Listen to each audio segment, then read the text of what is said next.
नमस्कार, स्वराज अवसर की खास पेशकश जनता मांगे जवाब में आपका स्वागत है। आपके साथ मैं हूं स्मित त्रिपाठी। अब की बार जिनके समर्थन से सरकार, उनके लिए खुले भंडार। जी हां, केंद्रीय वित्त मंत्री निर्मला सीतारमण ने मोदी सरकार के तीसरे कार्यकाल का पहला बजट पेश कर दिया है। 48 लाख करोड़ रुपए से ज्यादा के इस बजट में लोकसभा चुनाव में बीजेपी को मिले झटके का असर भी साफ तौर पर देखने को मिला है। बजट में नीतीश नायडू जैसे सहयोगियों की धमक है, तो कांग्रेस के मैनिफेस्टो का असर भी है। वित्त मंत्री ने बजट में बिहार और आंध्र प्रदेश को मिलाकर 74,000 करोड़ रुपए देने का ऐलान किया है, जिसे लेकर नीतीश कुमार की पार्टी जेडीयू और चंद्रबाबू नायडू की पार्टी टीडीपी गदगद है और केंद्र सरकार का धन्यवाद जताते नहीं थक रही है। तो दूसरी तरफ बिहार और आंध्र में आम बजट के जरिए जिस तरह बहार लाने की कोशिश की गई है, विपक्ष उसे लेकर सवाल उठा रहा है। कोई इसे नीतीश नायडू का डर, कोई कुर्सी बचाओ बजट, तो कोई प्रधानमंत्री सरकार बचाओ योजना करार दे रहा है। विपक्ष का आरोप है कि सिर्फ कुर्सी बचाने और अपने सहयोगी दलों को खुश करने के लिए बजट में बिहार और आंध्र प्रदेश को विशेष तरजीह दी गई है, जबकि सबसे ज्यादा सांसद चुनकर सदन में भेजने वाले राज्य उत्तर प्रदेश और महाराष्ट्र समेत तमाम दूसरे राज्यों को उतनी तवज्जो नहीं दी गई। उधर बसपा सुप्रीमो मायावती ने से धन्ना सेठों का बजट, तो सपा अध्यक्ष अखिलेश यादव ने बजट को नाउम्मीदी का पुलिंदा बताया है। वहीं नेता प्रतिपक्ष राहुल गांधी ने से कुर्सी बचाओ बजट और कांग्रेस के घोषणा पत्र का कॉपी पेस्ट करार दिया है। ऐसे में आज चर्चा बजट का सियासी गठबंधन के इसी मुद्दे पर।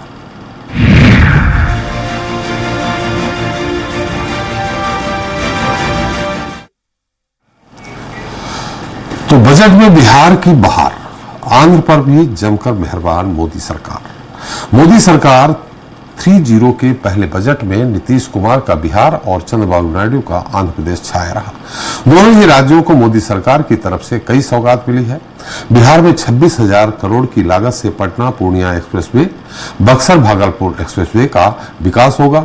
21,400 करोड़ की लागत से विद्युत परियोजनाएं शुरू होंगी। वहीं बाढ़ से निपटने के लिए भी बिहार को 11,500 करोड़ रुपए दिए जाएंगे। इसी तरह आंध्र प्रदेश को भी 15,000 करोड़ रुपए का स्पेशल पैकेज मिलेगा। वहीं बजट को लेकर अब सियासी घमासान भी छिड़ गया है। एक तरफ मोदी सरकार इसे विकसित भारत की संकल्पना पूरी करने वाला बजट बताकर अपनी पीठ थपथपा रही है, तो दूसरी तरफ विपक्ष सवाल उठा रहा है। विपक्ष का आरोप है कि दूसरे राज्यों की कीमत पर सहयोगियों को खुश करने के लिए खोखले वादे किए गए हैं। बजट से आम जनता को कोई राहत नहीं है। आज चर्चा इसी पर करेंगे, लेकिन पहले देख लेते हैं हमारी एक खास रिपोर्ट। बजट का सियासी गठबंधन, बजट में मिले गिफ्ट से जेडीयू टीडीपी गदगद, तो दूसरे राज्यों की अनदेखी पर विपक्ष हमलावर। जी हां, तीसरी बार सत्ता में आई मोदी सरकार के पहले पूर्णकालिक बजट में गठबंधन का सियासी असर भी साफ देखने को मिला है। मोदी सरकार ने बजट के जरिए अपने उन सहयोगी दलों को साधने की कवायद भी की है, जिनकी बैसाखी के सहारे केंद्र सरकार टिकी हुई है। यही वजह है कि वित्त मंत्री निर्मला सीतारमण द्वारा पेश किए गए 48 लाख करोड़ से ज्यादा के बजट बिहार और आंध्र प्रदेश पर खास मेहरबानी देखने को मिली है। बजट वित्त मंत्री ने बिहार और आंध्र प्रदेश को मिलाकर 74,000 करोड़ रुपए देने का ऐलान किया है।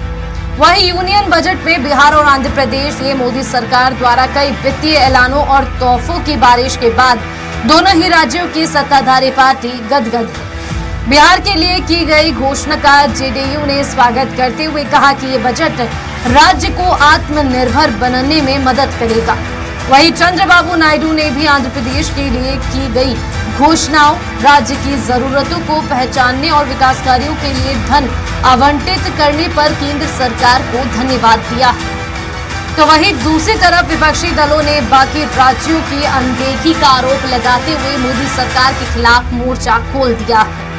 विपक्ष इसे सिर्फ सहयोगियों को साधने और कुर्सी बचाने वाला बजट करार दे रहा है। अब मान लीजिए सरकार बचानी है तो अच्छी बात है कि बिहार को, आंध्र प्रदेश को कुछ विशेष पैकेज या विशेष योजनाओं से जोड़ा गया है। लेकिन उत्तर प्रदेश जैसा प्रदेश जो प्रधानमंत्री देता है, क्या वहाँ के किसान के लिए कुछ बड़े फैसले हैं? किसान की फसल की पैदावार, उसकी कीमत के लिए क्या कोई इंतजाम है? कुल मिलाकर मिलाकर लोकसभा चुनाव में बीजेपी को मिले झटके का असर भी बजट में साफ तौर पर देखने को मिला है। वही बजट के जरिए मोदी सरकार ने कई बड़े सियासी संदेश भी दिए हैं, क्योंकि पीएम मोदी देश में तीसरी बार सरकार बनाने में भले ही कामयाब रहे हो, लेकिन सरकार को चलाने के लिए उन्हें सहयोगी दलों के सहारे की जरूरत है। ऐसे में मोदी सरकार की तीसरे कार्यकाल का पहला बजट पेश कर वित्त मंत्री निर्मला सीतारमण ने सरकार की आगे की दिशा और दशा तय की है। बजट के जरिए मोदी सरकार ने एक तरफ अपने अहम सहयोगी टीडीपी और जेडीयू को साधे रखने का दांव चला है, तो दूसरी तरफ 2024 के चुनाव में खिसके वोट को दोबारा से वापस लाने के लिए युवा, किसान और मिडिल क्लास के लिए भी खजाना खोल दिया है। मयंक शुक्ला, स्वराज एक्सप्रेस, भोपाल। इस मुद्दे पर चर्चा करने के लिए हमारे साथ मौजूद हैं खास मेहमान हैं परेश बागठिया जी हैं, प्रवक्ता बीजेपी रायपुर से हैं, अवध नारायण राय जी हैं, प्रवक्ता कांग्रेस भी रायपुर से हैं, आरपी राजन प्रवक्ता समाजवादी पार्टी लखनऊ से हैं, गोकुल पटवा जी हैं हमारे साथ, अर्थशास्त्री भोपाल से ही हैं, और अजय त्रिपाठी संपादक स्वराज एक्सप्रेस भी हमारे साथ हैं। पटवा जी, पहले बड़ा छोटा सवाल है, हमारे दर्शक जानना चाहते हैं, जिस तरह से कहा जा रहा है कि मध्यम वर्गीय परिवार के लिए बड़ा राहत देने वाला बजट है, कोई कह रहा है गदगद है, कोई कह रहा है कि बल्ले बल्ले है, आखिर यहाँ मध्यम वर्गीय परिवार को कहाँ, आपने बजट पूरा देखा है, आप अर्थशास्त्री हैं, मध्यम वर्गीय परिवार को कहाँ ये राहत मिली है, किस जगह राहत मिली? देखिए, दो तरह के टैक्स होते हैं, डायरेक्ट टैक्स और एक इनडायरेक्ट टैक्स। जी। तो जो डायरेक्ट टैक्स है वही अब केंद्र सरकार के पास डायरेक्ट डिस्टर्ब करने का या उसे चेंज करने के पावर्स रह गए हैं। जी। वहाँ दो बड़ी जगह चेंज किया है, एक इनकम टैक्स स्लैब में, जी, जो मध्यम वर्ग के लिए अब 20% का स्लैब जो है वो काफी आगे बढ़ा दिया है। जी। दूसरा, अभी आपने अचानक महसूस किया होगा कि मध्यम वर्गीय क्या कहा आपने, कैसे? इनकम टैक्स का जो स्लैब है जी, वो 12 लाख तक बढ़ा दिया है 20% पर, जी, जो पिछले रिजिम में, पिछले बजट में 10 लाख तक था। जी। तो इससे जो 2 लाख पर टैक्स का डिफरेंस आया है, जी, एक तो वो डिफरेंस है। दूसरा, 2.5 लाख से 3 लाख कर दिया है। 3 लाख से के बाद जो 5 लाख तक 5% था, उसे 6 लाख बढ़ा दिया है। तो जो टैक्स का डिफरेंस आता जा रहा है 5%, 10%, 15% और 20%, जी, 20% तक के स्लैब में मैक्सिमम, यानी मेरे हिसाब से मोर देन 95% टैक्स पेयर्स आते हैं, वो उनको रिलीफ मिलने वाला है। जी। दूसरा, कुछ चीजों पर इंपोर्ट ड्यूटी कम की है, खासकर gold all over world Bharat में सबसे ज्यादा महंगा रहता था, सीधा 9% टैक्स कम किया, 15 से 6% पे ले आए हैं। आज एक ही दिन में MCX पर 4,000 साढ़े 4,000 रुपये प्रति 10 ग्राम रेट कम हुई है, और इसका असर न केवल मध्यम वर्गीय परिवारों पर पड़ेगा बल्कि देश की अर्थव्यवस्था पर भी पड़ेगा, क्योंकि गोल्ड का जितना स्टॉक रहता है उसके बेस पर देश की अर्थव्यवस्था को UN या अंतर्राष्ट्रीय जो आर्थिक एजेंसियां होती हैं उसको मान्यता देती हैं। और आज जो तस्करी गोल्ड की होती थी उस पर भी फर्क पड़ेगा। ये दो चीजें हैं, और गोल्ड रखने की कैपेसिटी, परचेज करने की कैपेसिटी जो मध्यम वर्गीय और गरीब परिवारों से दूर होती जा रही थी, एक बार फिर वापस आएगी। ये दो तो मैंने उदाहरण दिए हैं, पर इनके साथ में जो इंफ्रास्ट्रक्चर डेवलपमेंट की बात यहाँ आ रही है, कौशल विकास की बात यहाँ आ रही है, एजुकेशन की बात आ रही है, वो उससे मध्यम वर्गीय लोगों को लाभ होने की संभावना है। कौशल विकास वगैरह की तो पहले भी बात आई थी, पहले भी बजट में प्रावधान किया गया था। जी जी, पर बजट बढ़ाया गया है। जैसे देखिए, मध्यम वर्गीय परिवार कहें या गरीब परिवार कहें, अब उनको 3 करोड़ मकान की बात इस बजट में आई है। जी। ये 3 करोड़ बहुत बड़ी संख्या है। जी। तो निश्चित तौर पे इसका इफेक्ट पड़ेगा। नेगेटिव पहलू भी बहुत सारे हो सकते हैं, पर ये मेरे ख्याल से लगभग 2 दशक बाद मैं देख रहा हूँ कि एक तो टैक्स रिजिम में इतना ज़्यादा चेंज आया टैक्स रेट में, और मध्यम वर्गीय परिवारों के लिए डायरेक्ट कोई चीज़ देने वाली चीज़ इतनी ज़्यादा है। ऐसा नहीं कि इसके पहले नहीं मिली हो, हर बजट में कुछ ना कुछ रिलीफ देने की हर गवर्नमेंट कोशिश करती है, किसी भी पार्टी के रही हो, कोई भी वित्त मंत्री रहे हो, वो अपनी तरफ से सर्वश्रेष्ठ बजट देने की कोशिश करते हैं। जी। परंतु सर्वश्रेष्ठ में से भी और सर्वश्रेष्ठ कौन हो सकता है इसका कोई अंत नहीं है। जी पर अभी तक मैं पिछले 20-25 साल के बजट देख रहा हूं, तो इस बजट में थोड़ा सा मैं चेंज देखता हूं कि मध्यम वर्गीय परिवारों को कुछ ज्यादा देने की कोशिश की गई है। चलिए, हम इसके बाद आपसे आएंगे, एक जरूर सवाल पूछेंगे जिसमें ये कहा गया है कि शीर्ष कंपनियों में 5 साल में 1 करोड़ युवाओं को कौशल प्रशिक्षण दिया जाएगा। शीर्ष कंपनियों में, ये इसको थोड़ा सा परिभाषित हम करना चाहेंगे हमारे दर्शकों के लिए। हम आपके पास आएंगे। हम चलते हैं सीधे रायपुर, जहां हमारे साथ है कांग्रेस प्रवक्ता हैं अभय नारायण राय साहब। राय साहब, मेरी आवाज आ रही? जी राय साहब, क्या प्रतिक्रिया है इस बजट को लेकर के? जैसे अभी हमारे अर्थशास्त्री गोकुल पटवा जी ने कहा है कि मध्यम वर्गीय परिवार को बाकायदे थोड़ा बहुत सही राहत देने की कोशिश की गई है, खासकर गोल्ड को लेकर, सोना को लेकर उसके रेट घट गए हैं। आज से ही घट गए पटवा जी? जी 4-4.5 हजार पर तोला 10 ग्राम जो होता है, वो उसमें 4-4.5 हजार रुपए की गिरावट आई है, जो मध्यम वर्गीय परिवार अब उसको जो नहीं रख पा रहा था अपने पास, वो अब रखने में कामयाब होगा। त्रिपाठी जी, मध्यम वर्गीय परिवार सोना खरीदता कब है? जी, जब उसको मजबूरी होती है, जी, शादी ब्याह होता है, कहीं आवश्यक रिश्तेदारी में लेन देन करना है और सोने के रूप में करना है, जी, तभी वो सोना खरीदता है। इन्वेस्टमेंट करने के मध्यम वर्गीय परिवार की हैसियत ही नहीं रह गई है। जी, जो महंगाई है, जो अन्य साधनों की महंगाई बढ़ी है, यात्रा की, शिक्षा की, स्वास्थ्य की, उन महंगाइयों पर भी बात होनी चाहिए। जी, ये जो बजट इस बार पेश किया गया है, बहुत चतुराई से मध्यम वर्गीय परिवार को ये बात बताई जा रही है कि आपको फायदा हो रहा है। जी, चाहे टैक्स रिजिम की बात कर लें, नए पुराने में अंतर देख लें, तो जो नया रिजिम लाया गया है, 5 की जगह 6 स्लेब कर दिए गए, 1-1 लाख रुपया स्लेब में बढ़ा दिया गया, उससे बहुत अंतर नहीं पड़ने वाला है। जी, अगर हम नए टैक्स रिजिम में जाते हैं, जी, उसमें मात्र 25,000 रुपए का स्टैंडर्ड डिडक्शन बढ़ाया गया है। उससे 12,000, 15,000 से लेके 12,000, 17,000 तक का फर्क एक व्यक्ति को आ सकता है, वो भी नौकरी पेशा वर्ग को। लेकिन आज जो स्थिति महंगाई की है, आज जो स्थिति बेरोजगारी की है, आज स्थिति शिक्षा के खर्च की है, स्वास्थ्य के खर्च की है, मकान बनाने के ऋण को लेकर है, उसमें तो बहुत ज्यादा कुछ रिबेट दिखता नहीं। न तो एटीसी में हमको कोई राहत दिए, न एटीडी में हमको कोई राहत मिला, ना जो लोन की प्रक्रिया का ब्याज था, ब्याज दर में कोई कमी आई। आप एक तरफ 2 करोड़ 3 करोड़ लोगों को मकान देने का बात करते हैं, लेकिन जो मध्यम वर्गीय परिवार लोन लेकर मकान बनाता है, उसकी कहीं आपने बात ही नहीं की। ये बजट निराशाजनक बजट है। ये केवल और केवल आंकड़ोंबाजी का खेल किया गया है, और ये सरकार बचाने की कवायद कि पूरे देश में 2 प्रदेश हैं जिनके कारण एनडीए की सरकार चल रही है, तो हम उन 2 प्रदेशों को क्या राहत दे सकते हैं, उस तरफ गए हैं। न किसानों की बात की गई है। तमाम मजदूर संगठन इस देश के लगातार मांग कर रहे थे कि ओपीएस लागू की जाए, पुरानी जो पेंशन स्कीम है उसको लागू की जाए। तो ये सरकार उसको तो लागू करना छोड़िए, नए स्कीम के फायदे बताती है। जब मजदूर संगठन मजदूर चाह रहा है कि पुरानी पेंशन स्कीम लागू करें, तो आप नई स्कीम क्यों लागू कर रहे हैं?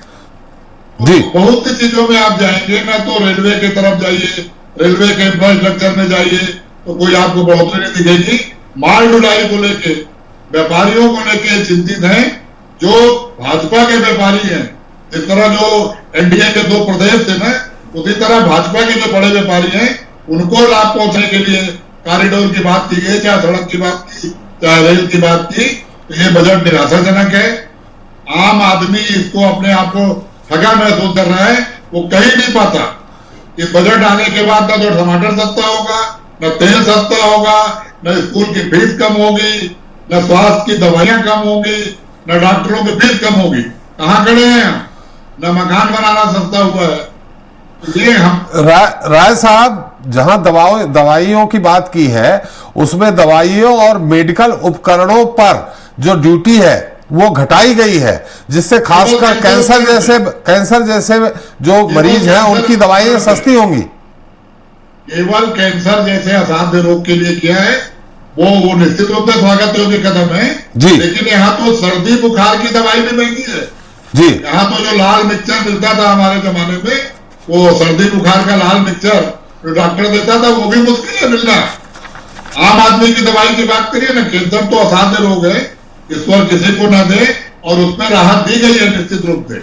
जी चलिए, हम आते हैं आपके पास फिर से। परेश जी, हम आपके पास आएंगे थोड़ा। मैं समाजवादी पार्टी उत्तर प्रदेश से हमारे साथ बैठे हैं राजन साहब, उनका भी रिएक्शन ले लें। दोनों लोगों का उत्तर आप साथ में दे दीजिएगा। राजन साहब, मेरी आवाज आ रही है आपको? जी जी जी जी। राजन साहब, आपके मुखिया ने कहा है, अखिलेश यादव जी ने कहा है कि उत्तर प्रदेश सबसे बड़ा राज्य है जो प्रधानमंत्री देता है, और वहां किसानों के लिए, मजदूरों के लिए, बेरोजगारों के लिए ऐसी कोई स्कीम नहीं आई है, कोई बजट में प्रावधान नहीं किया गया है। लेकिन अगर हम आपको बता दें, किसानों के लिए अगर स्कीम लाई गई है तो किसानों, कृषि क्षेत्र के लिए 1.52 लाख करोड़ रुपए बजट में लाए गए हैं। क्या उत्तर प्रदेश किसानों के लिए अलग, मध्य प्रदेश किसानों के अलग, दूसरे राज्यों के किसानों के लिए अलग होगा ये बजट, कि उत्तर प्रदेश के लिए अलग से किया जाए? मुझे लगता है त्रिपाठी जी कि बात अलग से करने और कराने की सवाल का नहीं। राष्ट्रीय अध्यक्ष जी ने क्या कहा? राष्ट्रीय अध्यक्ष जी ने कहा कि उत्तर प्रदेश इतना बड़ा सूबा है और उस बड़े सूबे के लिए जिस तरह आपने अनाउंसमेंट किया दूसरे राज्यों के लिए जी, उस बड़े सूबे, चूंकि प्रधानमंत्री जी का एक गृह क्षेत्र है, प्रधानमंत्री जिस राज्य से जाते हैं, और उत्तर प्रदेश में जितनी बेरोजगारी है, सबसे ज्यादा बेरोजगारी के आंकड़े आप देख लीजिए उत्तर प्रदेश की, चूंकि क्षेत्रफल पर क्षेत्र बड़ा है, जनसंख्या घनत्व बड़ा है, तो जो स्थितियां उत्तर प्रदेश की हैं उसको लेकर आदरणीय राष्ट्रीय अध्यक्ष ने बात कही। और आपको बताऊं कि अगर तथ्यात्मक आंकड़े की बात की जाए तो मैं हवा हवाई बातें नहीं करूंगा, बड़े आंकड़े वाली बात करूंगा। तो पिछले और वर्तमान बजट की अगर तुलना की जाए तुलनात्मक, तो जिस तरह से सरकार ने किसानों को लेकर बड़ा प्रोपेगेंडा किया, किसान हितैषी बहुत बड़ी चीजें लेकर के आ गए, तो पिछला बजट अगर देखें तो 5 साल पीछे जाइए, 2019 का बजट जी सबसे बड़ा ये दिखाने का प्रयास किया गया। 18 के बाद 19 का चुनाव था, उस समय पूरा बजट लेकर के सरकार आई थी कि हम बड़ा बजट लेकर के आए। 5.44% बजट 2019 का था, और उसके बाद लगातार 2020 में यह बजट घटा 5.8% हुआ, 2021 में 4.26% हुआ, फिर 22 में भी घटा 3.84 कुछ हुआ, इसी तरह पिछले 23 में भी 3.20 रहा। इस बार का जो बजट आया 24 का 3.14 है, 3.14% है। तो लगातार जो बजट आप घटा रहे हो तो कैसे मान ले भैया हम क्या कर रहे हो, जबकि पिछले बार मनरेगा को लेकर के, मनरेगा में 65 जो है, मनरेगा में जो खर्च हुआ था, मनरेगा का जो खर्च हुआ था 60,000 करोड़ का बजट आप खर्च हुआ था, माफ करिएगा 90,000 करोड़ का जी, और सरकार ने दिया कितना 60,000 करोड़। तो जो पिछले 2023 का 22-23 का जो अलॉटेड बजट से जो एक्सपेंस हुआ था उससे भी आपने घटा दिया, तो ये कैसे माना जाए कि ये लाभकारी बजट है? देखिए त्रिपाठी जी, ओवरऑल तो आप बजट बड़ा हर बार दिखा सकते हो कि बड़ा है, क्योंकि उसमें महंगाई बढ़ती है, उसमें खर्च भी बढ़ता है, उसमें एक्सपेंडिचर जाता है, टीडीएस बढ़ता है, तो आप बड़ा दिखाने के लिए तो दिखा सकते हो। चतुराई तो सरकार कुछ भी कर सकती है। जैसे 2019 में जो किसान सम्मान निधि को लेकर के, सम्मान निधि के नाम पर बजट आया, सरकार ने आंकड़े पेश किया कि 14 करोड़ जो है किसानों को हम बजट सम्मान निधि देने जा रहे हैं। फिर उसके बाद सरकार ने कहा कि अभी हम 12,000 करोड़ को लोग जो है 12 करोड़ लोगों को देंगे, बाद में फिर बढ़ाते रहेंगे। उसके बाद उसमें भी घटा करके अब 19 के बाद से लगातार घटते घटते इस बार वो 10,000 तक पहुंच गया है उसकी सीमा। तो ऑलरेडी 4,000 तो आपने पहले ही घटा दिया। जो आपने रेशियो दिया सरकार ने गिनती तो की नहीं किसानों, तो अपने ही आंकड़ों से घटते लगातार चले जा रहे हैं। जो 14,000 लोगों को देना था उनमें भी घट के 4,000 के 10,000 बचे। तो ये कैसे माने हम किसानों के हित, किसानों के लिए आपने लाभकारी दिया? जब आप व्यक्तिगत चीजों में जाएंगे और देखेंगे चीज का तुलनात्मक अध्ययन करेंगे तो घट रहा लगातार। इसी तरह शिक्षा की बात की जाए, क्योंकि राष्ट्रीय शिक्षा नीति कहती है बजट का 10% शिक्षा में खर्च होना चाहिए, लेकिन 2019-20 का देखिए 3.3% के आसपास रहा बजट। इस बार क्या है, 23 में 2.5% रह गया, इस बार 2.5% के आसपास अंदर आप ले शिक्षा का बजट। अभी स्वास्थ्य की बात आदरणीय कांग्रेस के हमारे साथियों ने सवाल उठाया, तो कुछ चीजों की जो बात बताई कि उपकरण में इतना खर्च, इतना एक्सपेंसिव, लेकिन राठी जी बड़ी बात यह है कि जो इसके पहले का बजट था स्वास्थ्य का, मैं इसी सरकार की बात कर रहा हूं, इसी सरकार ने जो दिए 2.5% दिया था 2019-20 में, 20 का 21 में था 4.43, आज 1.9 समथिंग, यानी 2% के अंदर हो गया है। तो बजट जब घट रहा है जब किसी चीज का, तो कैसे, जब खर्च बराबर जा रहा है उससे ज्यादा एक्सपेंडिचर दिख रहा है जो एलोकेटेड है। इसी तरह आप बिहार को, आंध्रा को घोषणा करके, मेजर अनाउंसमेंट करके केवल आप वाही तो लुटी जा सकती है।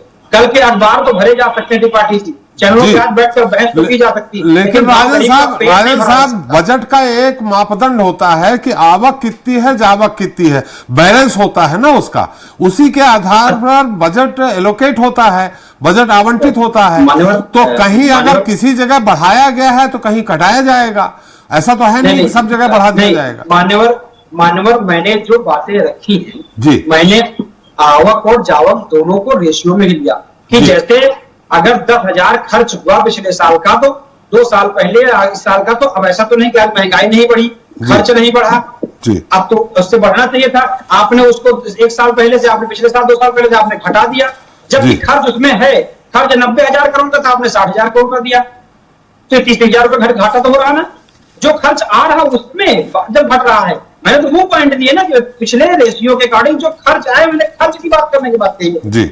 वो तो ये चीजें जब सामने आएंगी, केवल मैंने कहा ना कि केवल आज हम लोग इस चैनल पे बहस कर सकते हैं और कल इस बजट से अखबार भरे जा सकते हैं, लेकिन गांव गरीब का पेट नहीं भरा जा सकता। बात अभी सोना में घटने की आई कि आदरणीय त्रिपाठी जी, सोना तो आदमी तब खरीदता है जब उसके पास रोजी और रोटी होगी, पेट भरने की व्यवस्था होगी, तब वो सोचता लेके रख लिया जाए। जब अब आदमी भूखा ही है, खाने के लिए नहीं है, बेरोजगारी की क्या दशा है, एक वैकेंसी निकलती है 10,000 15,000, उसमें कम से कम 50-50 लाख आवेदन हो जाते हैं। तो ये स्थिति है उत्तर प्रदेश की और देश की। तो उस एवरेज में उसमें क्या अलॉटेड किया गया, क्या एलोकेटेड हुआ, उसके एवरेज में मैंने बात की। मैं कोई हवा हवाई बात नहीं करता हूं, जो भी बात रखूं कोई तथ्यात्मक और अवलोकन करके जी, जो भी बातें मैंने रखी है। बिल्कुल सही कहा आपने। परेश जी उसका उत्तर देंगे, लेकिन परेश जी हमारे भी 2 सवाल हैं। निश्चित तौर पे अभय जी का ने जो आरोप लगाए, जो तथ्य रखे राजन साहब ने, उसका उत्तर आप देंगे ही। लेकिन एक जो जीडीपी बढ़ने की बात कही जा रही है कि 7% जीडीपी आप देख रहे हैं कि हमारे आगे आने वाले समय 7% जीडीपी हो जाएगी। ये 7% जीडीपी तब होगी जब कम से कम 80,000 लोगों को आप 80,000 बेरोजगारों को 80 लाख बेरोजगारों को आप नौकरी देंगे, तब जाके। लेकिन इसमें जो मैंने देखा बजट में, सतही तौर पे मैंने पढ़ा, उसमें कहीं भी ऐसा नहीं है। प्रशिक्षण देने की बात कही गई है, बड़ी कंपनियों में बेरोजगारों को जो तकनीकी रूप से कुशल हैं उनको प्रशिक्षण देने की बात कही गई है, लेकिन रोजगार कैसे मिलेगा, नौकरी कैसे मिलेगी, इसकी बहुत ज्यादा ढंग से परिभाषित नहीं हुआ है। दूसरा, जैसा कि आरोप लगाया कि भाई टीडीपी और जेडीयू को प्रसन्न करने के लिए, तो ये सीतारमण जी, मैंने वित्त मंत्री जी का जो भाषण आया उसमें 5 बार बिहार का, 5 बार आंध्र प्रदेश का उन्होंने जिक्र किया है, बाकी राज्यों का नहीं किया है इस तरह से।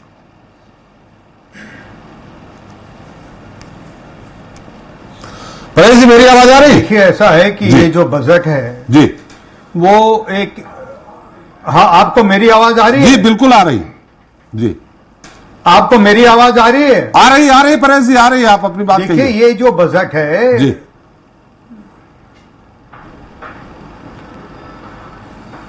ये विकास उन्मुखी बजट है जी। इसमें चाहे गरीब है, चाहे युवा है, चाहे महिला है, ये सब लोगों का समावेशी विकास करने वाला बजट है। और इस बजट में अगर आप देखेंगे कि करीबन 1 करोड़ युवाओं के लिए जो इंटर्नशिप प्रोग्राम बनाया गया है और 4 करोड़ लोगों का, युवाओं का जो स्किल डेवलपमेंट करने की बात की जा रही है जी। और 500 बड़ी कंपनियां जो है वहां पर इंटर्नशिप करते समय उनको 5,000 रुपए महीना भी दिया जाएगा जी। लेकिन ये जब स्किल्ड हो जाएंगे, इनकी ट्रेनिंग हो जाएगी, तो निश्चित रूप से ये अपने स्तर पे रोजगार पा जाएंगे। और जो मुद्रा योजना है जिसमें पहले 10 लाख रुपया मिलता था, उसके जगह 20 लाख रुपए दिया जा रहा है बिना गारंटी के। वो एक जगह खुद का रोजगार सृजन करेगा, वहीं दूसरे को रोजगार देगा। जहां तक महिलाओं का सवाल है, 3 लाख करोड़ रुपए का एलोकेशन उनके लिए किया गया है। कामकाजी महिलाओं के लिए हॉस्टल की व्यवस्था की गई है। और जी, डिफेंस में आप देखेंगे 4.5 लाख करोड़ रुपए का प्रावधान किया गया है। और हायर एजुकेशन जो स्टूडेंट है, उनके जो इंटरेस्ट है एजुकेशन लोन में, उसमें 4% की का जो शेयर है वो सरकार, केंद्र सरकार खुद करने वाली है। अब पूरे देश में जो है करीबन 1 करोड़ लोगों को सोलर एनर्जी के थ्रू उनका बिजली माफ किया जाएगा। इस प्रकार से ऐसे बहुत सारे प्रावधान इस बजट के अंदर किया गया है। और उसके साथ साथ जो यहां पर तिलहन कम होता है, यहां दलहन कम होता है, वो जो इंपोर्ट करना पड़ता है, जितना हमारा कंजम्पशन है उस हिसाब से हम यहां पैदावार नहीं है, उसको बढ़ाने के लिए उनको जो है सहयोग देने की बात की जा रही है। कृषि बजट बढ़ाया गया है। तो इस प्रकार से अगर आप देखेंगे, चाहे वो टैक्स का मामला हो, नए टैक्स रिजिम का जो मामला हो, राजन साहब ने कहा कृषि बजट घटाया गया है। राजन साहब सही है, प्रेस जी 1 मिनट हो गया। राजन साहब सही है, आपने कहा कृषि में का बजट जो है उसमें कटौती हुई है। मुझे लगता है कि भारतीय जनता पार्टी के प्रवक्ता को शायद अपना बजट, पुराने बजट, पिछले बजट को देख लेना चाहिए। और मैं तो यही कहूंगा कि अपना पुराना बजट देख लीजिए आप कि पुराना बजट क्या था पिछले सत्र का और इस सत्र का क्या था। 2023 में 3.20% था, इस बार क्या है 3.14% घटोतरी हुई कि नहीं हुई। और जो मनरेगा था, मनरेगा में क्या हुआ, 90,000 करोड़ जो वास्तविक खर्च हुआ था 2022-23 का, 22 का है, 2022 में 90,000 करोड़ वास्तविक खर्च हुआ था। 24 में आपने क्या किया, 86,000 करोड़, 86,000 आपने दिया, तो घटाना 26 वास्तविक जो एक्चुअल खर्च आया था उसमें भी आपने घटा दिया। तो मुझे लगता है कि पहले आप रीड कर ले, अपना बजट देख ले कि आपकी सरकार क्या लेकर के आई है, उसके बाद अपनी बात रखें तो अच्छा होगा। राजन साहब 2023 चुनावी वर्ष था। चलिए परेश जी, मैं त्रिपाठी ने 22 की बात कर रहा हूं। 22 में 90,000 करोड़ रुपया खर्च हुआ था। MSME में जो है 22 में 90,000 करोड़ रुपया खर्च हुआ था। नहीं, मैं कृषि की बात कर रहा हूं। मैं मनरेगा के उदाहरण दे रहा हूं, मनरेगा का 90,000 करोड़ का, और एग्रीकल्चर का ही 22 का जो था 3.84 था, और इस बार क्या है 24 का जो है 3.14 है। 3.14 ज्यादा है या 3.84 ज्यादा है, मुझे लगता है समझते होंगे आप। चलिए राजन साहब उत्तर, परेश जी उत्तर दे दीजिए। थोड़ी आवाज हमारी लगता है आपके पास देर से पहुंच रही है। नहीं, मैं गोकुल जी आप ही के पास आ रहा हूं इसके बाद। नहीं, मेरे को आवाज आ रही है, लेकिन राजन साहब क्या बोल रहे हैं, पूरा ब्लर्ट हो रहा है जी, आवाज ब्लर्ट हो रही है। उन्होंने आंकड़े पेश किए हैं, कृषि क्षेत्र हो चाहे मनरेगा का मामला हो, उसमें से जितना आपने अलॉट किया था बजट, उससे भी कम पहुंचा है पैसा मनरेगा के मामले में भी। देखिए क्या है, मनरेगा जो है डिमांड बेस्ड जो है, ये रोजगार है जी। जितनी डिमांड जहां से आती है और जो उसका कंजम्पशन सर्टिफिकेट आता है, उसके बाद जो डिमांड की जाती है वो दिया जाता है जी।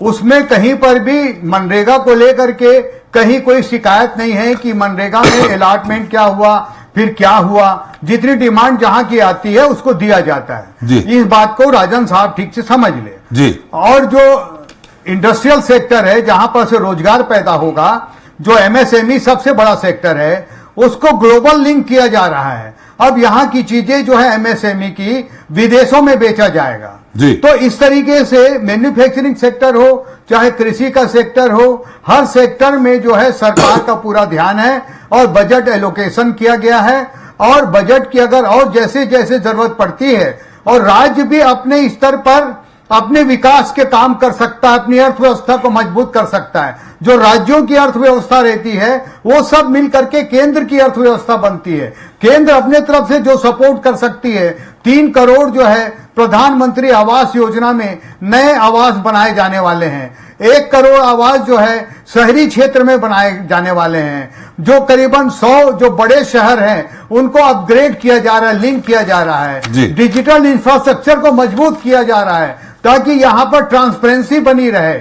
इस तरीके से चाहे वो एक्सपोर्ट का मामला हो, उस एक्सपोर्ट को बढ़ाने की कोशिश की जा रही है। तो ये जो बजट है ये बहुआयामी बजट है, हर लोगों का इंक्लूसिव ग्रोथ वाला बजट है। जी जी जी जी ठीक है, आपकी बात आ गई परेश जी। जी, और बोले तो और बोल देता हूं मैं। नहीं, हम आपके पास आ रहे हैं फिर से। निश्चित अभी आरोपों की बौछार आने वाली है आपके पास अभी बहुत सारे उत्तर देने हैं। अजय जी, हम आपसे इस पूरे मुद्दे पे टिप्पणी चाहेंगे। हमारे अभय जी ने जो कहा, राजन साहब ने जो कहा, जो आंकड़े पेश किए, हमारे परेश जी ने जो आंकड़े पेश किए, और खासकर एक बार फिर पटवा जी से तो जो हम और आप जानना चाहेंगे, हमारा दर्शक जानना चाहेंगे, बहुत सारी बातें हैं, उनसे पूछ लेंगे। आपकी इसमें एक टिप्पणी? नहीं, ये बिल्कुल तय है कि स्वाभाविक रूप से बजट में पॉलिटिकल इंटरेस्ट साफ दिखाई पड़ रहा है, इसमें कोई दो राय नहीं है। जिस तरह आंध्र प्रदेश और बिहार के लिए अलॉटमेंट बहुत सारे प्रोजेक्ट्स को दिए गए तो मानना पड़ेगा, उसमें दिख रहा है। इलेक्शन की जो इमेज है वो साफ साफ दिख रही है। दूसरी बात, जो परेश जी बात कह रहे थे कि देखिए, जो मनरेगा का पैसा होता है, मनरेगा डिमांड बेसिस होती है, वो उसमें साफ साफ दिखा कि डिमांड अगर बढ़ती है तो उसका पैसा अलॉटमेंट होता है, और कई बार बजट आगे की जाता है जी। और ये कि ये तय है कि उसमें भी थोड़ी सी बेईमानी तो होती है। जिस राज्य के प्रति आपकी सोफिस्टिकेशन ज़्यादा है, जहाँ आपका लगाव ज़्यादा है, वहाँ की डिमांड तुरंत पूरी होती है, और जहाँ नहीं होता वहाँ की डिमांड थोड़ी कम पूरी होती है। दूसरी बात, जो परेश जी कह रहे थे कि राज्यों की व्यवस्था के मुताबिक, तो अब संभव नहीं है, क्योंकि जीएसटी के बाद बहुत कुछ राज्यों के पास बचा नहीं है। वैट बचा मुश्किल से, थोड़े बहुत चलती है, पेट्रोल डीजल और एक्साइज का थोड़ा बहुत हिस्सा है, उससे बहुत ज़्यादा लाभ होने वाला है। दूसरी आप जो जीडीपी की बात कह रहे थे कि जीडीपी स्वाभाविक रूप से सिर्फ नौकरियों से जीडीपी नहीं आके जाती है, बहुत सारे ऐसे मुद्दे हैं, अभी गोकुल पटवा जी आपको ज़्यादा एक्सप्लेन कर सकते हैं।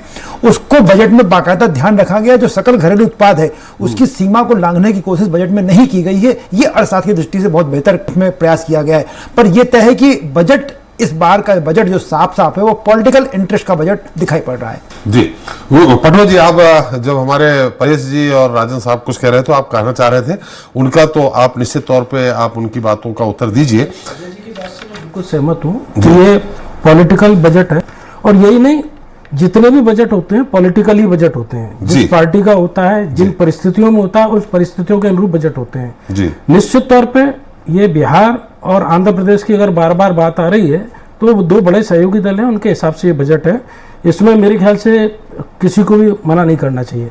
पर जहाँ तक राजन साहब की बात है, राजन साहब ने जितने भी आंकड़े दिए हैं, शायद उन्होंने कभी पढ़ाई नहीं है बजट।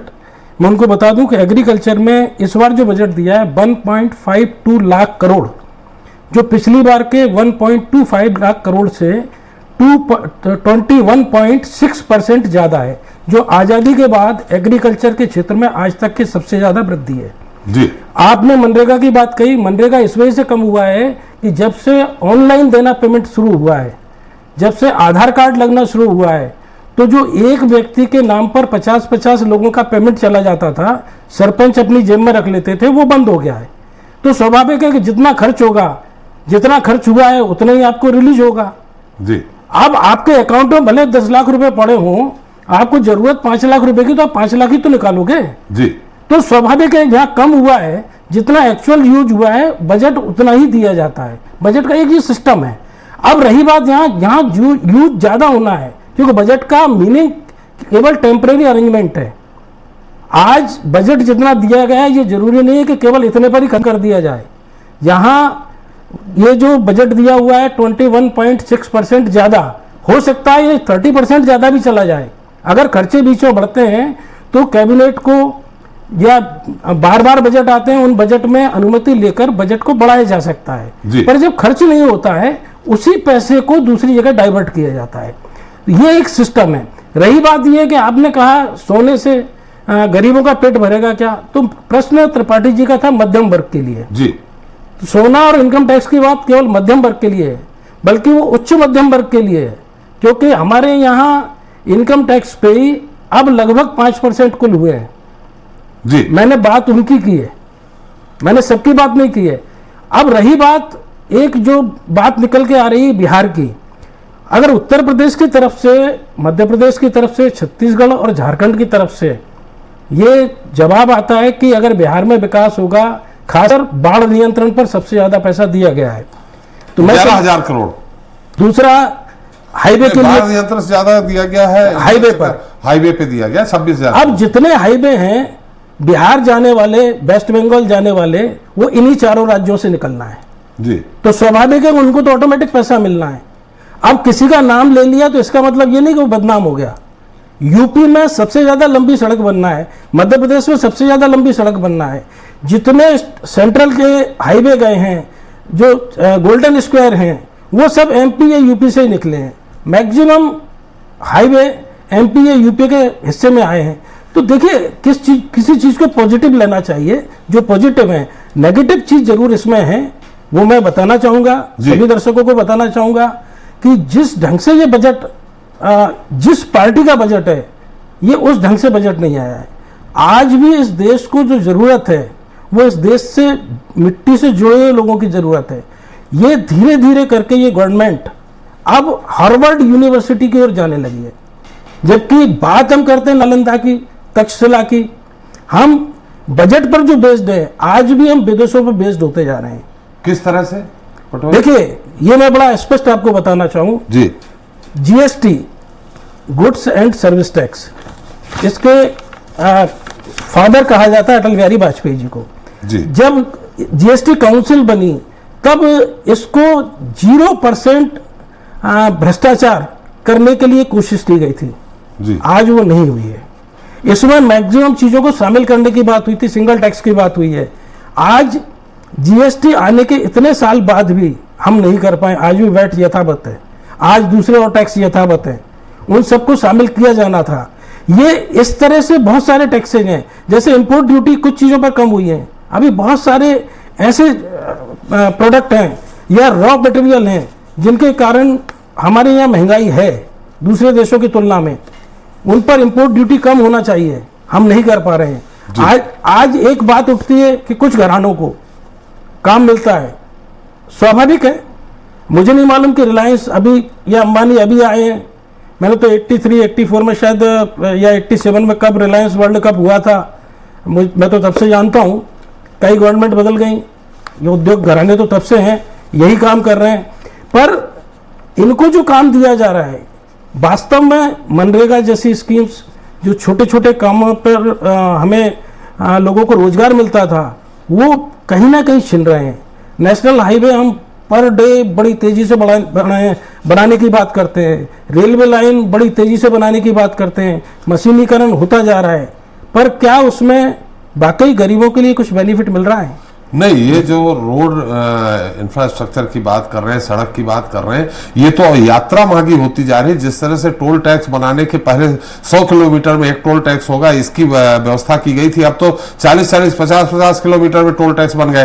तो एक आदमी जितना उसका डीजल पेट्रोल नहीं लगता है जाता, उससे ज्यादा टोल टैक्स भर देता है।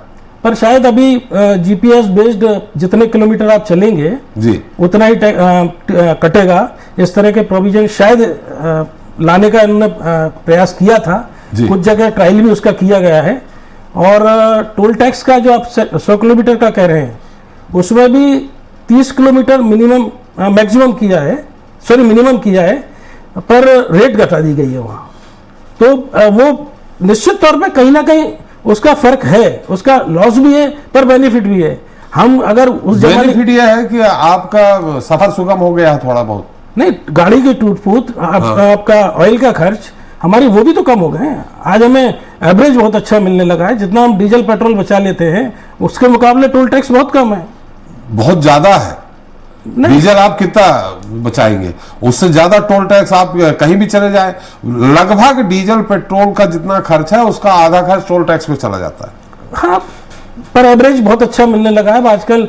अगर आप सफर करें तो बहुत सारी गाड़ियां ऐसी आ गई जो 22-24 किलोमीटर चली रहे। जी। राजन साहब से पूछ लेते हैं एक बार फिर। राय साहब, आ रहा हूं मैं आपसे। राजन साहब, जैसा कि हमारे आर्थिक विशेषज्ञ हैं पटवा जी, उन्होंने कहा कि अभी तक आजाद हिंदुस्तान के बाद से कृषि क्षेत्र में प्रतिशत में जो बजट में वृद्धि की गई है वो अभी तक कभी नहीं हुई। 21 के लगभग वृद्धि, इतना ही है ना पटवा जी? 21.6% की वृद्धि कृषि के बजट में की गई है। मैंने पहले ही कहा था जी कि बजट में वृद्धि बताना कितना बजट, लेकिन मैंने जो तथ्यात्मक सवाल दिए थे मैं फिर खंडन कर रहा हूँ आदरणीय पटवा जी की बात का। जी, सरकार के ही आंकड़े हैं। 2019 में सरकार भाई लेकर के सरकार ने कहा कि हम 14,000 तो किसानों को जो है सम्मान निधि, किसान सम्मान निधि, प्रधानमंत्री किसान सम्मान निधि देने जा रहे हैं। जी, वही सरकार ने फिर 14,000 का आंकड़ा दिया, उसके बाद कहा कि अभी हम 12,000 लोगों को देंगे, उसके बाद ये बढ़ता जाएगा धीरे धीरे। लेकिन आज की स्थिति में घट करके वो 10,000 आ गया है। आंकड़ा है, ये कोई हवाई बात नहीं है, ये सरकार के ही आंकड़े हैं, तथ्यात्मक आंकड़े हैं। तो बजट आप कितना भी दिखा दो, लेकिन आप घटा करके देते जा रहे हो, बजट घटता ही चला जा रहा है, आप दे नहीं पा रहे हो, तो कैसे मान लीजिए भैया इस वृद्धि का क्या है, वृद्धि में आप किसको क्या लाभ दे रहे हो, क्या लाभ दिया जा रहा है। रही बात दूसरी आई जो मनरेगा की बात की थी, मैंने पिछले बार मनरेगा खर्च के अकॉर्डिंग अलॉट होता है जी। जब खर्च 90,000 करोड़ था तो 86,000 खर्च, जब 90,000 एक्चुअल खर्च गया तो घट करके 86,000 को बजट क्यों एलोकेटेड हुआ, अलॉट हुआ। तो बात तो यही आ गई सामने हुई ना।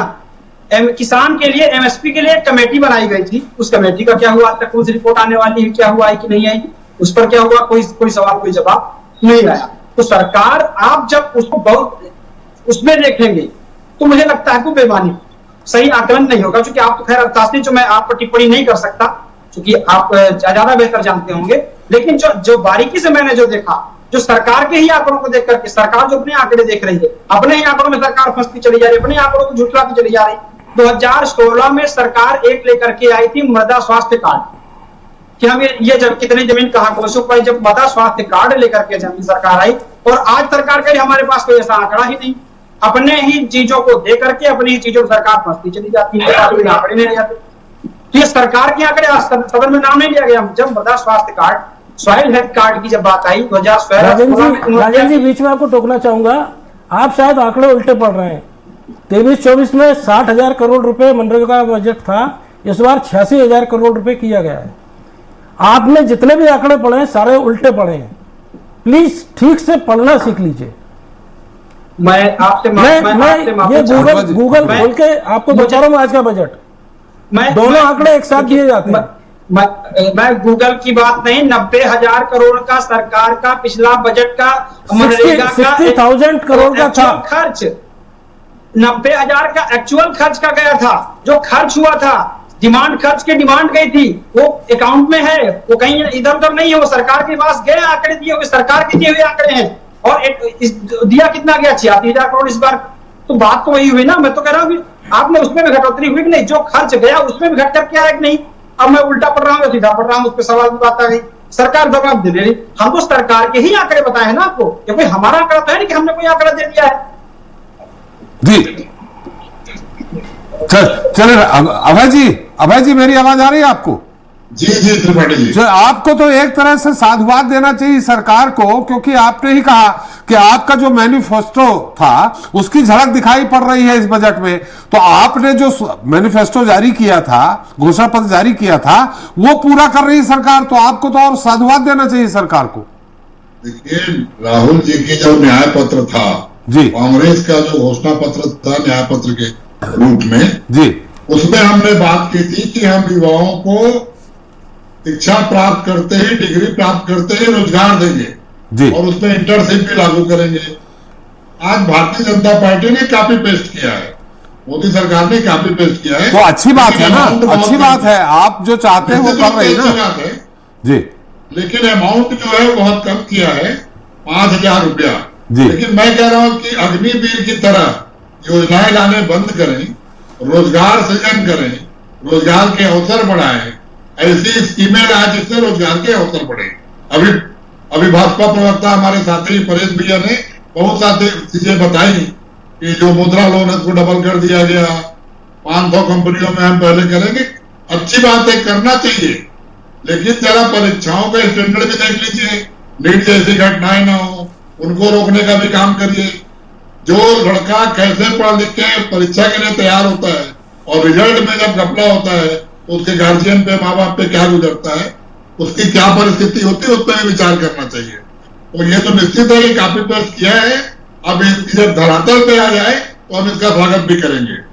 दूसरी बात छत्तीसगढ़ की मैं करूंगा जी त्रिपाठी जी, कि छत्तीसगढ़ की जो अपेक्षा इस बजट में हुई है वो निश्चित रूप से दिख रही है कि छत्तीसगढ़ को फिर भी 10 सांसद देने के बाद कोई बड़ी परियोजना ना तो रेल में मिली, ना तो सड़क में मिली और ना तो सिंचाई में मिली जी। उल्टे रायपुर से राजनांदगांव का जो हैदराबाद एक्सप्रेस वे था, जो 2022 में घोषित किया गया था, वो भी कैंसिल कर दिया गया। रायपुर से बड़ौदा बाजार रायगढ़ जाने वाले रेल लाइन की घोषणा किया 8 साल पहले हुई थी, उसके बारे में कोई बात नहीं की गई। रेलवे जोन को लेके हम सबको बहुत अपेक्षा थी कि कोई नई ट्रेन मिलेगी, महानगरों के लिए ट्रेन मिलेगी, और जो कोरोना काल में रेलवे रियायतें बंद कर दी गई, जो सीनियर सिटीजन के पास थे वो बंद कर दिए गए, जो स्टूडेंट कंसेशन के पास थे वो बंद कर दिए गए, जो मंथली पास थे वो बंद कर दिए गए। तो पूरी उम्मीद थी कि छत्तीसगढ़ से बिलासपुर के सांसद केंद्रीय राज्य मंत्री मिले हैं, उन्होंने आश्वासन दिया था, लोगों ने मांग की थी ये सब सुविधाएं बहाल होगी, लेकिन कहीं वो दिखाई नहीं दी।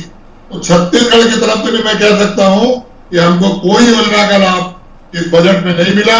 छत्तीसगढ़ पहले भी निराश था, आज भी निराश है, और छत्तीसगढ़ के 10 के 10 सांसद, जिसमें से केंद्रीय राज्य मंत्री भी हैं, कुछ इसमें लाने में सफल नहीं हुए। यह भी बहुत निराशा की बात है। बजट से सिर्फ हम तो ये देखते हैं कि गरीब की थाली कितनी सस्ती हुई, गरीब का पहनने वाला कपड़ा कितना सस्ता हुआ, गरीब को यूज करने वाली दवाइयां कितनी सस्ती हुई, गरीब, महिला और मध्यम वर्गीय कहाँ खड़ा है, यही अभी बजट में खोज रहे हैं।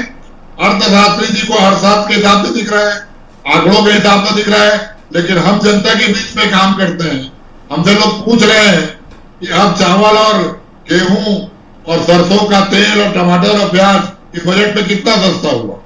हमसे लोग पूछ रहे हैं कि ट्रेन की टिकट इलाहाबाद बनाना तो दिल्ली की कितनी सस्ती हुई। उसका क्या जवाब है इस बजट में, शायद भाजपा प्रवक्ता दे सके, क्योंकि हम लोग तो जनता को जवाब नहीं दे पा रहे हैं।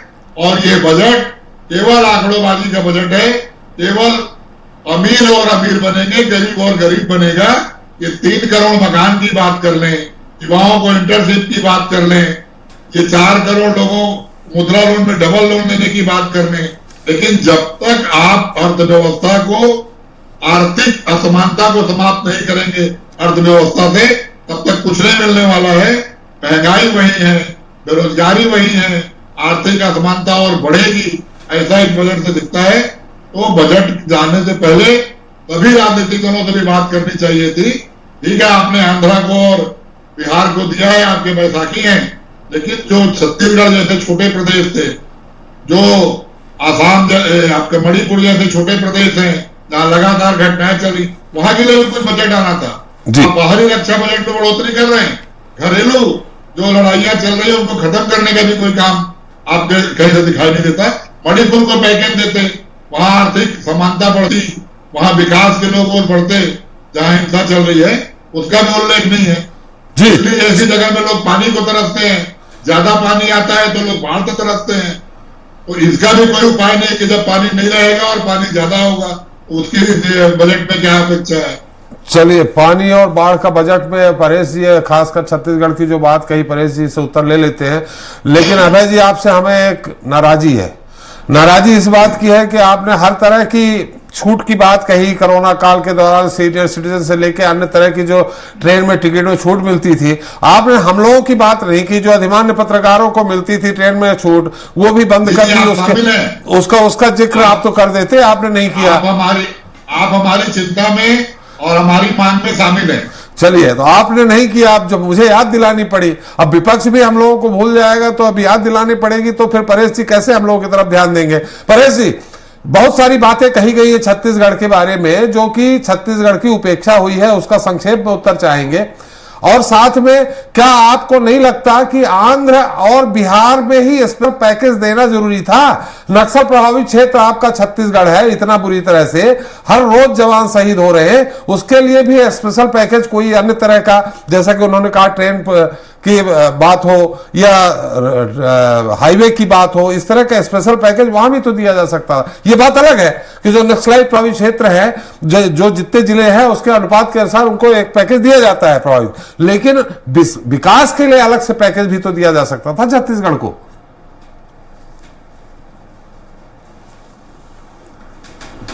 देखिए, ऐसा है, ये डबल इंजन की सरकार यहां पर चल रही है, और ये पोलावरम बांध जो बनने वाला है उसका लाभ भी छत्तीसगढ़ को मिलने वाला है जी। और जो किसानों के लिए जो प्रावधान किया गया है बजट में, उसका लाभ भी यहाँ के किसानों को मिलेगा। जो जनजाति लोगों के विकास के लिए जो लगभग 5 लाख करोड़ रुपए का प्रावधान किया गया है, उसका लाभ भी यहाँ के जनजाति लोगों को मिलने वाला है। और यहाँ पर जो ये सारी चीजें हैं बजट में, जिसका प्रावधान है 11 लाख करोड़ रुपया 11,11,111 रुपए इंफ्रास्ट्रक्चर डेवलपमेंट में खर्च किया जाएगा।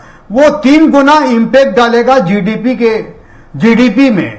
तो इस तरीके से सारी चीजें ये जो देख रहे हैं, महंगाई की जो बात कर रहे थे, जो ये बोल रहे थे कि जब आप देखिए जब पंडित नेहरू जी थे जिस समय यहाँ के प्रधानमंत्री, उस समय 35% जीडीपी में एग्रीकल्चर का कंट्रीब्यूशन था। फिर जब 2014 में ये छोड़े यहाँ पर केंद्र सरकार को, उस समय 14% जीडीपी में इनका एग्रीकल्चर कंट्रीब्यूशन था।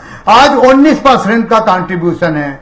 अगर एग्रीकल्चर सेक्टर में और अगर सिंचाई के सेक्टर में अगर डेवलपमेंट नहीं होता, उसके साथ साथ जो सड़कों का डेवलपमेंट हुआ है, आप उसमें जब चलते हैं आपको लगता नहीं है कि आप उसी हिंदुस्तान में चल रहे हैं जहां पर यूपीए की सरकार के टाइम में जो सड़कों की स्थिति थी।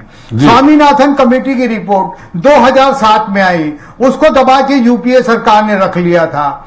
तो इस प्रकार से जो महंगाई की बात है, अगर उसकी की जाए तो इनके समय में 8% महंगाई थी, जो 12-13 में जा करके लगभग डबल डिजिट की हो गई, जबकि अभी एनडीए की सरकार में ये कभी भी 5% के ऊपर नहीं गई।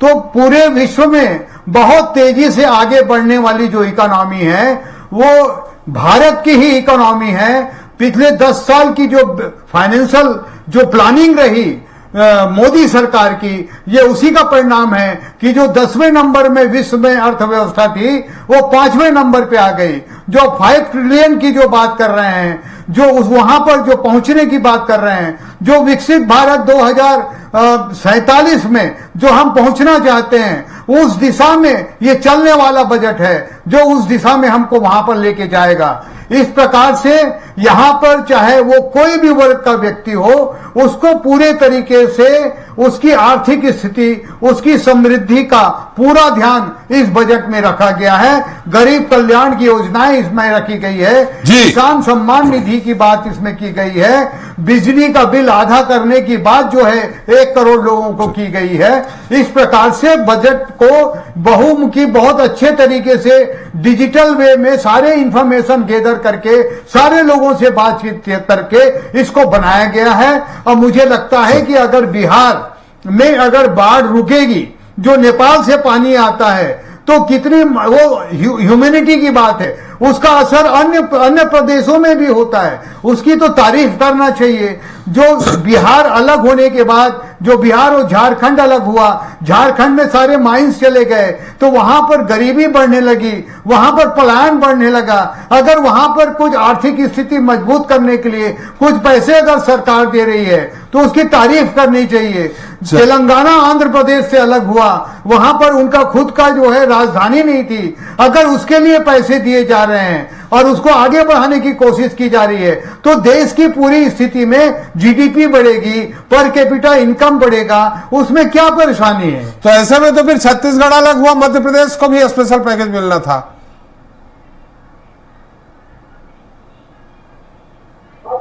देखिए, छत्तीसगढ़ में अभी माननीय मुख्यमंत्री जी गए थे, वहां पर जा करके गडकरी जी से मुलाकात करके बहुत सारे सड़कें उन्होंने प्रपोजल दिया है, जिसकी स्वीकृति उन्होंने प्रदान की है। वैसी वैष्णव जी से मिलकर, रेलवे मिनिस्टर से मिलकर के यहाँ छत्तीसगढ़ में जो रेलवे लाइन और बढ़ाना था, उनका विकास करना था, उनका विस्तार करना था, उसकी भी सहमति मिल गई है। तो किसी प्रकार की अनदेखी जो है छत्तीसगढ़ की नहीं की गई है और छत्तीसगढ़ बहुत तेजी से आगे बढ़ेगा, आप देखिएगा। बिल्कुल सही कहा आपने। मध्य प्रदेश से 29 की 29 सीट दिया, लेकिन वो व्यवस्था नहीं रखी गई मध्य प्रदेश जो होना चाहिए। अजय जी आपके पास आ रहे हैं। पटवा जी, हम आपसे बहुत छोटा सा सवाल, समय हमारा चूंकि समझ पूरी व्यवस्था रखी गई है मध्य प्रदेश की। जी जी जी, बड़ा छोटा। ये कैपिटल गेन छूट क्या है, हमारे दर्शक जानना चाहते हैं। कैपिटल गेन छूट की सीमा 25,000 से बढ़ाकर 1,25,000 कर दी गई है, ये क्या है? देखिए, जैसे आप सोना आज खरीदते हैं जी, आज आप 70,000 रुपए तोला में सोना खरीदते हैं जी, और किसी कारणवश आपको 3 साल बाद उसे बेचना है जी, और आप 90,000 रुपए में बेचते हैं जी, तो 15,000 रुपए के हिसाब से अगर 10 तोला सोना खरीदा आपने तो 1.5 लाख रुपए आपकी इनकम हो गई जी। अब उसमें 20% टैक्स सीधा है, उसमें ये जो रिबेट अब बढ़ाई गई है वो आपको माइनस हो जाएगी, तो उसमें टैक्स में आपको छूट मिल जाएगी। ऐसे ही एग्रीकल्चर लैंड या प्रॉपर्टी को ही आप लेते जी, जी। हैं, तो जो आप प्रॉपर्टी लेते हैं, अगर आप एग्रीकल्चर लैंड के मुकाबले में एग्रीकल्चर लैंड नहीं खरीदते हैं, उस पैसे का कहीं और उपयोग करते हैं, तो ऐसे में उस पैसे पर कैपिटल गेन बनता है। अब कैपिटल गेन कैसे बनता है कि आप वो प्रॉपर्टी मान लीजिए 5 लाख रुपए की खरीदी थी जी। अब 50 लाख रुपए की बेच दी आपने जी। अब उसमें कुछ खर्चे कम होते हैं, वो खर्चे कम होने के बाद मान लीजिए वो 35 लाख रुपए आपकी नेट प्रॉफिट है, हाँ। उस पर सीधा 20% टैक्स है। जी। अगर आप कोई मकान खरीदते हैं, मकान बेचते हैं, तो इस तरह का कैपिटल गेन का एक सिस्टम है जो कैपिटल बढ़ाता है या कैपिटल को गेन करता है। तो कैपिटल का जो इन्वेस्टमेंट होता है वो कुछ ऐसी प्रॉपर्टी में होगा या गोल्ड वगैरह ऐसी चीजों में होगा। तो इसमें 25,000 से बढ़ाकर 1,25,000 कर दी गई, मैंने इतना ही छूट 35 लाख में सिर्फ 1,35,000, मैंने 33 लाख कुछ देना ही। जैसे अगर 2.5 लाख रुपए आपकी टोटल इनकम हो रही है, पहले 25,000 की छूट मिलती थी, अब आपको 1,25,000 की छूट मिल जाएगी। नहीं, तो जैसे आपने कहा कि चाहे 35 लाख अगर मिल रहा है तो उसमें आपको सिर्फ 1,25,000 की छूट मिली, 33,75,000 देना पड़ेगा। आपके पास 2 और ऑप्शन होते हैं जी। एक बॉन्ड होता है, अगर आप उसमें इन्वेस्ट कर दें 3 साल के लिए और 3 साल के अंदर कोई दूसरी प्रॉपर्टी खरीद लें, प्रॉपर्टी के बदले प्रॉपर्टी, तो आपका कोई टैक्स की लायबिलिटी नहीं। चलिए अजय जी, आपकी बहुत संक्षिप्त पर हाँ, एक चीज बीच में कहना चाहूंगा कांग्रेस प्रवक्ता जी के लिए। उन्होंने कहा कि जो एग्रीकल्चर मटेरियल है, अन्न, राशन पानी या अनाज और सब्जियां, वो महंगी हैं, पर नॉर्मली कांग्रेस सपा या इन लोगों का तो इस बात के लिए विरोध होता है कि किसान के जो भी प्रोडक्ट हैं उनकी रेट आप बढ़ाइए। अगर वो दोनों में से कहाँ आप स्टिल करते हैं? चलिए, हमारा समय समाप्त हो गया है। मैं बड़ा शॉर्ट में कहना चाहूंगा कि पूरे बजट का एक नया सिस्टम बन गया, इंटीग्रेटेड फाइनेंस मैनेजमेंट सिस्टम, जिससे बजट पूरा आता है, खर्चा होता है। सरकारों ने, चाहे ये सरकार हो कोई सरकार हो, सरकारों ने एक नया सिस्टम लागू कर दिया। ये तो इकोनॉमिक का सिस्टम है, सरकारों ने एक नया सिस्टम कर दिया, डायरेक्ट बेनिफिशियरी बजटिंग सिस्टम। आप उसको डायरेक्ट पैसा दे रहे हो उसकी जेब में, किसान को, मजदूर को, कल्याण को। आप सब्जी सस्ती नहीं कर रहे हो, आप नौकरी सस्ती नहीं कर रहे हो कि तुझे नौकरी करेगी तो पैसा कमा लेगी, तू 5,000 रुपये पकड़, तू साड़ी पकड़, तू बिजली पकड़, तू साइकिल पकड़। लेकिन जो अगर वो डायरेक्ट बेनिफिशियरी सिस्टम को खत्म करके, जो बात अभय जी कह रहे थे, जो बात राजन जी कह रहे थे, उनकी जो मूल भावना है ये कि बजट में ऐसा दिखना चाहिए कि आप डायरेक्ट बेनिफिशियरी की बजाय बजट को उठाकर उसकी कल्याण की, बेनिफिशियरी की, उसके कल्याण की बात कर रहे हो, अपने पैरों में खड़ा उसका नहीं करता। उसे पूरे बजट को देख करके लगता है कि बजट बहुत अच्छा लग रहा है, पर मुझे एक अदम गोंडवी साहब याद आते हैं जो कहा करते थे कि तुम्हारी फाइलों में गाँव का मौसम गुलाबी है, तुम्हारे आंकड़े झूठे हैं, तुम्हारा दावा किताबी है। पूरा बजट इस पर केंद्रित है। चलिए, बहुत बहुत धन्यवाद अभय जी आपका, परेश जी आपका, राजन साहब आपका, पटवा जी आपका और अजय जी आपका हमारे साथ चर्चा में शरीक होने के लिए और अपना अमूल्य समय देने के लिए। तो आज हमने चर्चा की मोदी सरकार के तीसरे कार्यकाल के पहले बजट और उसे लेकर जारी सियासत की।